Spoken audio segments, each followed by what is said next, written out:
On ne devrait pas se réjouir.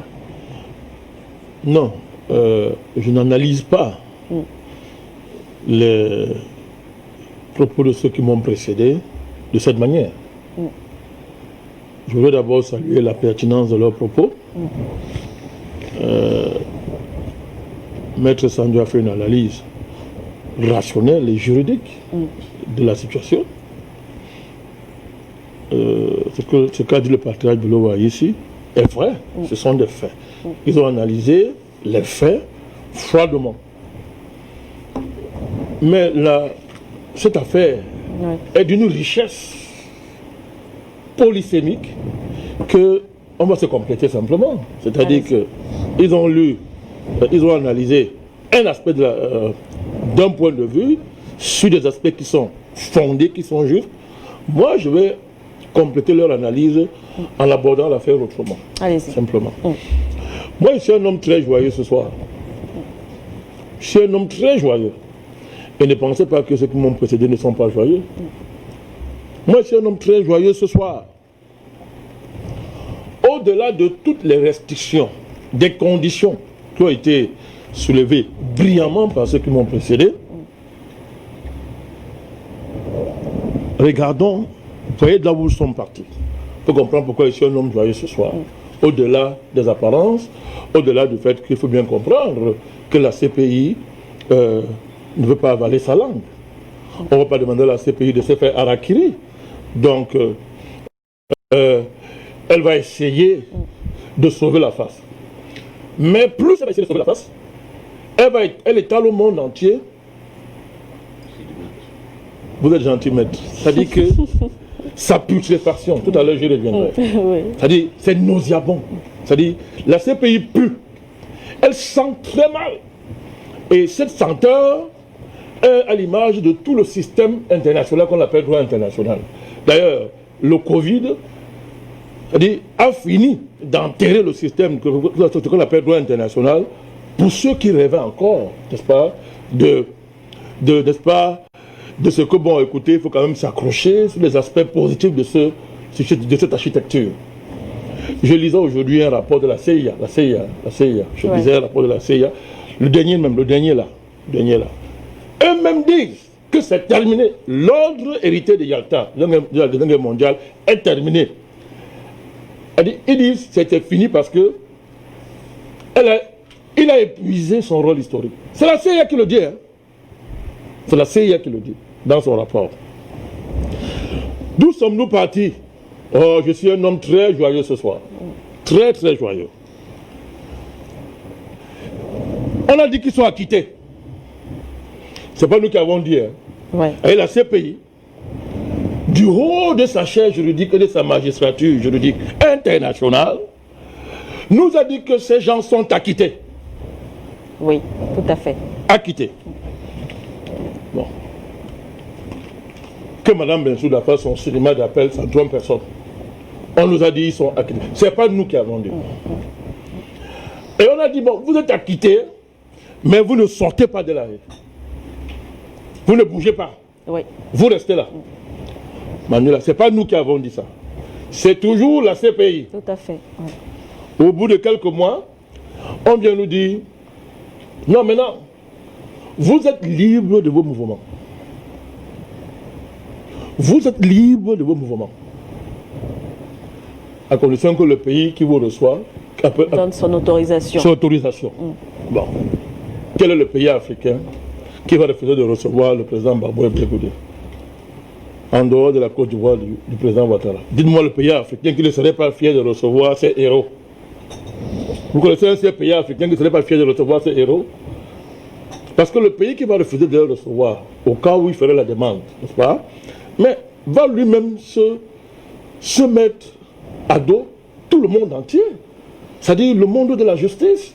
Tous ceux qui rêvent de la justice, tous ceux qui rêvent d'un monde nouveau, connaissent très bien ce que représentent ces deux-là dans le contexte du monde aujourd'hui, en termes d'aspiration à un monde nouveau, en termes de rêve d'un monde nouveau. Parce que ce vieux monde-là qui est en train de se crouler, n'est-ce pas, avec le Covid, tout ça, tout ce qu'on voit là, ce vieux monde-là ne reflète plus, n'est-ce pas, les besoins de l'humanité aujourd'hui.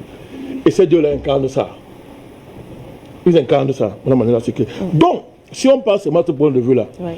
je suis un homme joyeux ce soir.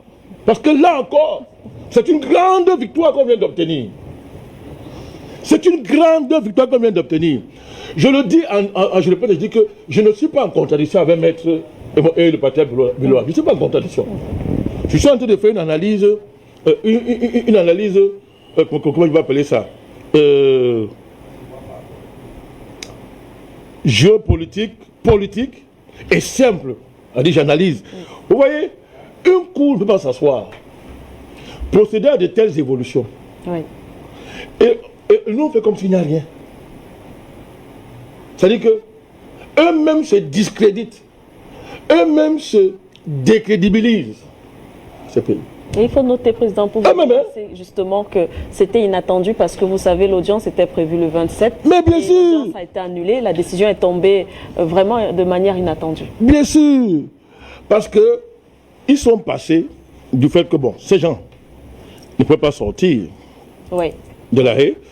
Aujourd'hui, ils sont libres de leur mouvement. Ils peuvent aller au-delà. Tout à fait. Ils peuvent sortir de leur truc. Donc ça, c'est une évolution majeure.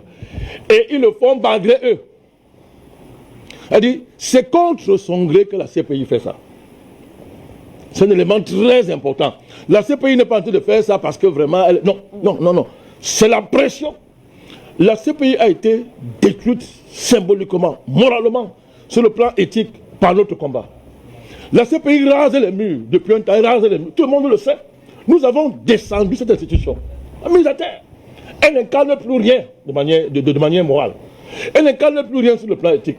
Je ne veux même pas revenir sur le plan du droit parce qu'elle a trahi le droit. Elle a trahi la justice. Mais ça, il peut démontrer ça mieux que moi. S'il faut analyser les errements de la CPI dans ce procès, mais ça dit que personne ne peut lui accorder encore le moindre crédit. Le moindre crédit. D'où sommes-nous partis, Manuela? On est parti d'une cour pénale internationale qui brillait, qui terrorisait l'Afrique.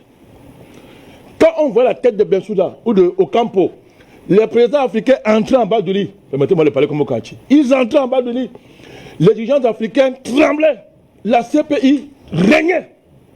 Et à cause de sa puissance, on a rapidement confondu sa puissance géopolitique et sa dextérité juridique, c'est-à-dire sa capacité à faire rayonner le droit. Ça allait ensemble, Manuela Siké. Mais à partir de ce faux procès-ci-là, nous avons démontré le caractère criminel de la CPI. Regardez où on est parti. La superbe de Bensouda et de ceux qui ont créé cette affaire. Les illuminatistes, tous ces nazis internationaux-là. Mais regardez-le aujourd'hui. Ils rasent les murs. C'est terminé. Ils rasent les murs. Manuela, voilà là où nous sommes partis. Oui. Nous sommes partis de là. Oui. Deuxième chose, argument que je vais mettre sur la table. Quelqu'un a écrit un livre, mais Sandy le connaît très bien. Libre derrière les barreaux. D'Akolo Daïsala. C'était un ministre camerounais. Il a dit libre derrière les barreaux. Il y a des conditions qu'on a posées là, dans leur liberté de mouvement. C'est un fait, personne ne peut le nier. Malgré ces conditions, ils sont libres. Vous savez pourquoi? Je vais vous démontrer pourquoi. Manuela, vous croyez que si quelqu'un, futur président, futur ministre, futur quelqu'un qui occupe des postes prestigieux, il a la liberté apparente de bouger, de se déplacer. Il n'est pas dans une prison physique apparente. Mais il travaille contre les intérêts de son pays et du monde. Il fait honte à l'humanité par son comportement. C'est-à-dire, ses actes n'honorent pas la vie humaine. Vous voyez qu'un tel monsieur est libre? Par contre, si quelqu'un même derrière les barreaux, et qu'il incarne une cause noble et juste, et que la cause pour laquelle il est derrière les barreaux est une cause qui est célébrée, qui fait rêver, à laquelle adhèrent des milliards d'individus qui disent que demain, cet homme-là, le combat qui mène un autre combat, Mme Manuela Siké, entre les deux qui est libre. Entre les deux, dites-moi qui est libre. Ce soir, depuis hier, le président Baboué Blegoudé sont les hommes les plus libres de cette terre. Parce que c'est qu'ils incarnent. ce qu'ils incarnent aujourd'hui dans le monde, en Afrique, ils incarnent la liberté. Ils incarnent la justice. Ils incarnent le lendemain, le futur d'un continent qui monte, qui est en train de reprendre ses droits, sa dignité dans le monde. Alors que, n'est-ce pas, ceux-ci, si je parle des droits et de sa dignité, étaient écrasés hier. C'est de cela qu'il s'agit. Moi, j'ai appelé l'entourage du président, j'ai eu l'entourage du président Gbagbo hier. Mais ils sont joyeux, les gens sont joyeux, malgré ces conditions-là, mais qui font rire. C'est-à-dire, personne ne parle de ça. C'est-à-dire, quand vous lisez les commentaires même des médias pro-CPI, ils disent que non, vraiment, c'est la liberté. Tout à l'heure, M. Sandrine m'a dit que c'est inéluctable. Ils seront acquittés définitivement. Inéluctable. Donc, vous voyez que nous sommes là dans une situation où une institution veut sauver sa face. Une institution veut limiter le poids de la honte qui est en train de s'abattre sur elle. Mais comme je l'ai dit, plus elle veut le faire, plus elle s'enfonce. Donc, tout à l'heure, on a parlé de... Vous chutez pas, oui, président. Bon, il faut que le président Ouattara fasse grâce, parce qu'en fait, c'est ce qu'on demande. Qu'il accepte, oui, puisqu'il faut son autorisation. C'est une grâce c'est-à-dire qu'il revienne sur la condamnation. Mais ces arguments sont aussi valables, c'est-à-dire qu'il faut toujours croire que quelqu'un peut retrouver du bon sens. Mais moi, je ne suis pas de ceux qui attendent quelque chose du président Ouattara. Je ne suis pas de ceux-là. Parce que tout à l'heure, M. Sandou a bien rappelé que la condamnation de Gbagbo en Côte d'Ivoire, de la part de la justice ivoirienne, impulsée, inspirée par le président Ouattara, c'est parce qu'il avait appris. C'est parce qu'il connaissait, il avait eu vent de ce que le président Gbagbo devait être acquitté. Il a anticipé pour annuler, n'est-ce pas, les gains politiques que, n'est-ce pas, le président Gbagbo et Brice Blé Goudé étaient en droit d'attendre de leur acquittement. C'est pour ça qu'il l'a fait. Donc je le vois mal en train aujourd'hui de se lever et scier la branche sur laquelle il est assis. Mon espoir, c'est ce que je crois. La dynamique qui en marche là.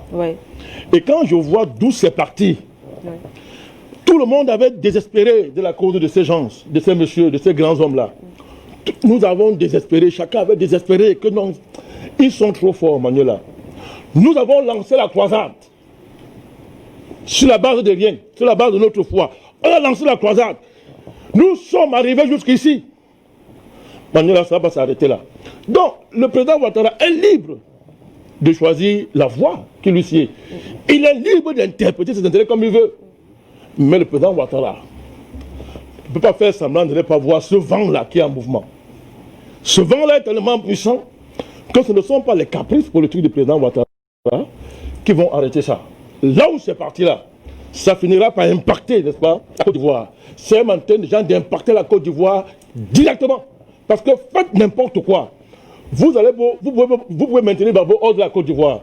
Mais comment ferez-vous pour annuler dans la tête des Ivoiriens le gain politique, symbolique et philosophique qu'il est en train d'engranger par cette victoire devant cette cour satanique, Madame Manuela Siké.